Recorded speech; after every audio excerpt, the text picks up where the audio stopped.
Election commission of Pakistan ने अरकान parliament के लिए गोशवारे जमा कराने की हतमी तारीख 31 दिसंबर मुकर्रर कर दी है।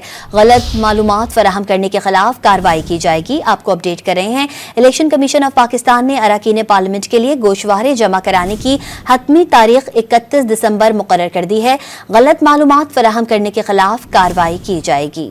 इलेक्शन कमीशन ऑफ पाकिस्तान ने अरकान पार्लियामेंट के लिए गोशवारे जमा कराने की हतमी तारीख 31 दिसंबर मुकर्रर कर दी है। गलत मालूमात फराहम करने के खिलाफ कार्रवाई की जाएगी। आपको अपडेट कर रहे हैं, इलेक्शन कमीशन ऑफ पाकिस्तान ने अरकान पार्लियामेंट के लिए गोशवारे जमा कराने की हतमी तारीख 31 दिसंबर मुकर्रर कर दी है। गलत मालूमात फराहम करने के खिलाफ कार्रवाई की जाएगी। इलेक्शन कमीशन ऑफ पाकिस्तान ने अरकान पार्लियामेंट के लिए गोशवारे जमा कराने की हतमी तारीख 31 दिसंबर मुकर्रर कर दी है। गलत मालूमात फराहम करने के खिलाफ कार्रवाई की जाएगी। आपको अपडेट कर रहे हैं, इलेक्शन कमीशन ऑफ पाकिस्तान ने अरकान पार्लियामेंट के लिए गोशवारे जमा कराने की हतमी तारीख 31 दिसंबर मुकर्रर कर दी है। गलत मालूमात फराहम करने के खिलाफ कार्रवाई की जाएगी।